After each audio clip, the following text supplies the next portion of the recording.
Help support the North Omaha History Podcast by going to northomahahistory.com/podcast. Click on the Patreon icon and become a patron for as little as $1 a month. And we'd like to thank Jim Collison, Wanda Lewis, and Lori Schwartz for being patrons.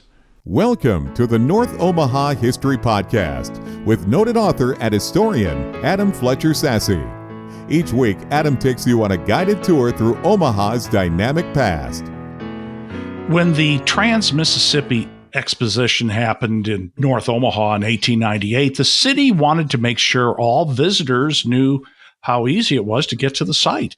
Using some promotional materials from the time, Adam's written a history of streetcars in North Omaha in the 1890s. This history surely changed a lot between then and 1955, when the last streetcars ran in Omaha. Adam, tell us more. Steve, imagine the sound of horse hooves clippity-clopping along a brick street, a cobblestone street, with gorgeous tall trees around it and these magnificent houses and short, squatty worker houses and bungalows lining the way. This was 24th Street in the 1880s. The Omaha Horse Railway was the kind of the precursor to electric streetcars around Omaha. It was driven by horses. It had every streetcar had a horse car driver. Some of the streetcars only had one horse. Some had four horses, and there was just horse poop everywhere because folks were getting on and off the horse-drawn streetcar. These horse-drawn streetcars went all over Omaha, and they were really the earliest version of what became the streetcars that eventually roamed everywhere. But North Omaha was special in that it was a really developing area, and people saw the prominence of it. And so these horse-drawn streetcars, these really early streetcars, went all the way up to Ames, almost to Ames, all the way past Lake Street. And they definitely formed that heart of North Omaha's existence, those first streetcars that were drawn by horses. There was actually, the North Omaha was such an important place for that company particularly, that they formed, or they built a horse corral at 26th and Lake Street. And the magnificent thing, Steve, is that for the next 100 years and beyond, all the way to today, that area still serves as a transportation hub for the city of Omaha. It's magnificent. It went from being a horse-drawn streetcar kind of storage area, along with this corrals for the horses, and then it became a streetcar barn, and then it became a bus barn, and then it became the transportation repair shop for the city of Omaha, and just now it's beginning to transition into its next life, but definitely a magnificent story right there. So these streetcars in North Omaha had such an important part, and it all began back in the 1870s. By the 1880s, we had the horses all over the place. And then in the 1890s, we had a couple different competing technologies going on. We had our streetcar that was happening. We had a cable car that was going up and down Cumming Street. It was put in by Dr. Sam Mercer himself to get up to his mansion, to get up to the Walnut Hill development at 40th and Cumming, and the developments along the way, including Bemis Park and Orchard Hill, and even the Gold Coast. The new Omaha Gold Coast. So there was lots going on in this area in North Omaha with these streetcars. But really the transformation became and took hold in the 1890s, late 1890s, early 1900s. A man formed a company that became the Omaha Council Bluffs Railway and Bridge Company. And they really consolidated all of these different competing technologies and brought them into prominence around Omaha by bringing them all and making them important and laying lines everywhere. So in North Omaha, there were streetcars that went up 24th Street. There were streetcars that went up 17th Street, eventually 16th Street, eventually 4th Street, all the way up to Florence at one point, all the way out to the Forest Lawn Cemetery at one point. There were streetcars that went up 40th that went to 42nd and Grand. So there was so much going on with these streetcars running all over North Omaha. There's a great guy, his name was Richard Orr, who actually tracked all of this and wrote a big, beautiful book that I drew a lot of my information from. And anybody interested in Omaha history needs to take a look at ONCB, Omaha and Council Bluffs Streetcar Railway book by Richard Orr. It is definitely the bee's knees. I have a link to it on my article about streetcars in North Omaha at northomahahistory.com. There's also a link to a 1950s film that Richard Orr made all about streetcars in Omaha. And you can get a clear vision of it because here they are running around, trolleys dinging, people getting on and off. It was all filmed in the early 1950s, late 1940s. By that time, North Omaha streetcars were completely mature. I mean, the whole process, the whole system was intact. It was moving along grandly. There was a Omaha Street Railway Company barn at 20th and Nicholas, which is Florence Boulevard and Nicholas Streets, that was just torn down this year. Built in 1882, this company barn was used for about 40 years, and then it was sold to a lumber company called Micklin that turned it into a hardware store. That was the main hardware store for much of North Omaha for more than 50 years.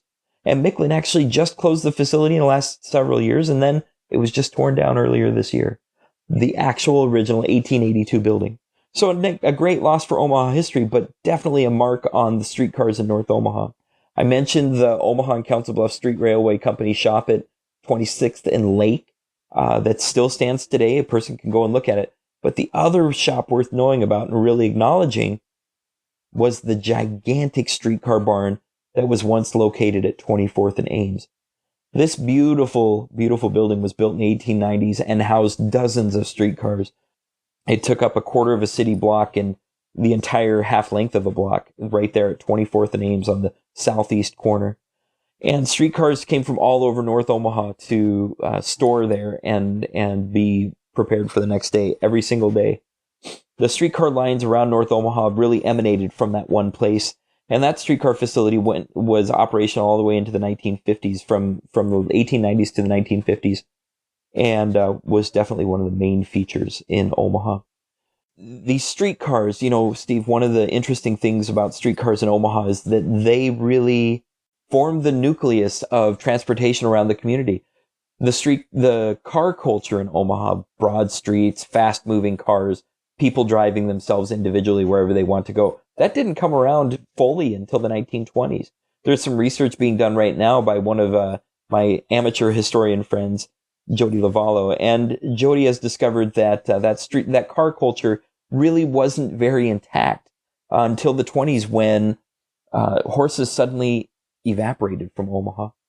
They had already gone on from the streetcars, but by that point, we still had wagons being pulled around town. We still had different services using horses, but they were all gone by the 20s. We then had individual cars everywhere, and streetcars became more and more kind of preempted by the use of individual cars by the 1950s. At that same point, white flight was taking hold in North Omaha, and people were moving away. The streetcar technology was replaced by buses with intention by the Omaha Transit Authority in the mid-1950s. They actually shut down all streetcar service and said, okay, nobody's going to ride these anymore. Now we're all going to use buses. There's a lot of talk nationally about why that happened in different cities. There's different mention about the influence of the automobile industry, the influence of the petroleum industry. I don't know the answer to those questions. What I do know is that in 1955, streetcars went offline. Until then, every major intersection in North Omaha, including 24th and Fort, 30th and Fort, Florence, the whole 30th Street strip in Florence, 42nd and Grand, 39th or 37th and Military, 40th and Hamilton, all of these different locations, they were 24th and Lake, of course, they were all fed by streetcars and really brought people into those intersections. When streetcars went away, those intersections lost their prominence. They lost their importance. And eventually, the entire white flight happened and North Omaha became more and more abandoned. Streetcars didn't run the streets after 1955, and their prominence was really diminished. There's so much more to say about streetcars and their prominence and their roles. I think one of the most important things that I could mention is that a lot of people eventually became a little bit resentful about the streetcars. They took up a lot of space where cars were supposed to go. They took up a lot of time for waiting for the streetcar, for getting off on the streetcars, for hoping that the streetcar would run to where you needed to, and then trying to figure out how to get to where you needed to go if the streetcar didn't take you there. So buses did have their roles because they could become more ubiquitous. Ironically, today, if you look at a map of streetcars in 1950 in Omaha and buses in 2017, you'll see that they kind of travel the same pathways. So, convenience, maybe there's more buses, maybe there's better schedules, but it's hard to say.